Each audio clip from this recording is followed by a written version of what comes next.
స్వామి గృహస్థ ఆశ్రమ ధర్మంలోకి ప్రవేశిస్తూ ఉండేటువంటి ఒక సందర్భాన్ని పురస్కరించుకొని ద్వితీయ యజ్ఞోపవీతాన్ని స్వామికి సమర్పణ ఆజ్ఞ తీసుకొని సమావర్తనం అనే ఒక కార్యక్రమాన్ని పూర్తి చేసుకుని వివాహ ప్రక్రియలో తాను స్వీకరిస్తాడు.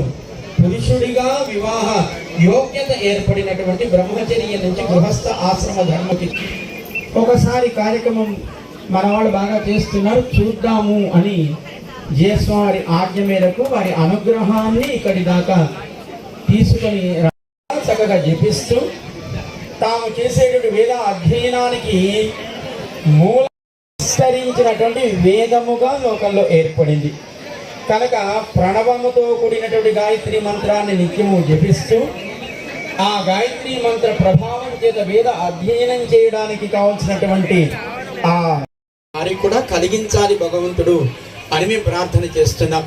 అధికారం ఎప్పుడు కూడా శాశ్వతం కాదు, ఎవరికీ శాశ్వతం. ఇదే శాశ్వతం కానప్పుడు మనం పొందే అధికారం శాశ్వతం అని మనం ఎలా అనుకుంటాం? కనుక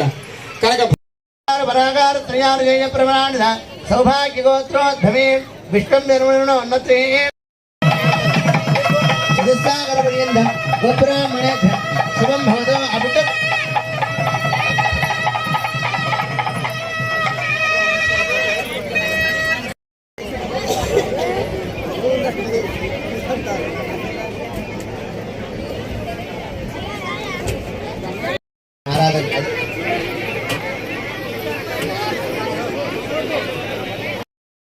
దిగండి, అందరు దిగండి.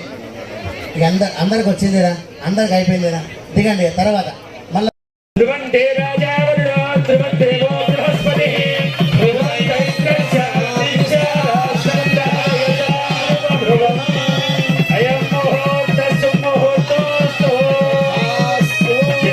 పెట్టిన తర్వాత ఒకసారి నవ్వుకుంటూ మీ ఆవిడ దిక్కు మీ ఆయన దిక్కు చూడండి, కొంచెం నవ్వుకుంటూ బాగా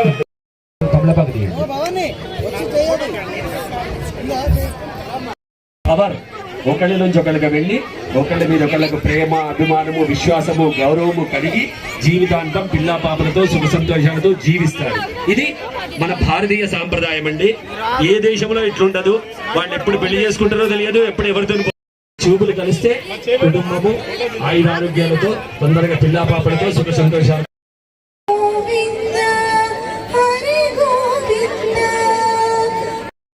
చూడండి మీరు కూడా ఒకసారి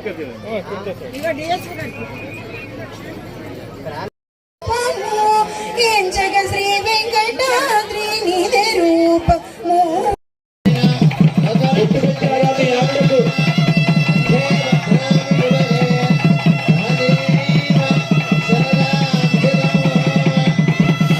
మంగళసూత్రం పట్టుకోండి, ఆడవాళ్ళు పట్టుకోండి, భగవాన్ వెళ్ళగా కత్తి 3 ముళ్ళు వేయండి.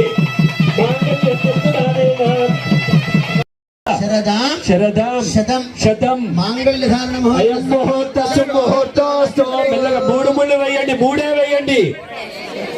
3 ముళ్ళు వేసి ఆ వేసిన ముళ్ళకు కొంచెం కుంకుమ బొట్టు పెట్టండి.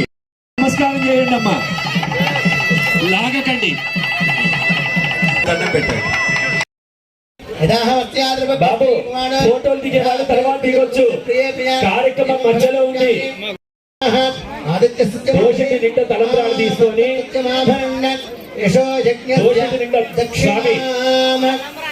దోషటి నిండా తలంబ్రాలు తీసుకోండి.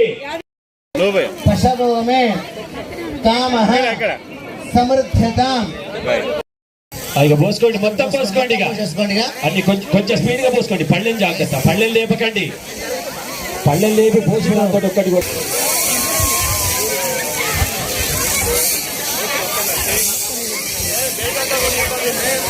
కింది తీసిపోయకండి, పళ్ళెల్లో మాత్రమే పోయండి.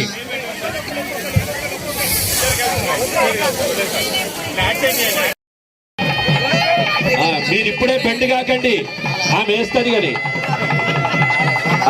తర్వాత అబ్బాయి వేయాలి దండ. ఉన్నాయి, కాలుకు పెట్టుకోనండి. ఎవరు ముట్టుకోకండి. స్వామి దూరంగా ఉండి దండం పెట్టుకోండి. స్వామివారి మంగళాశాసనం ఇస్తున్నారు.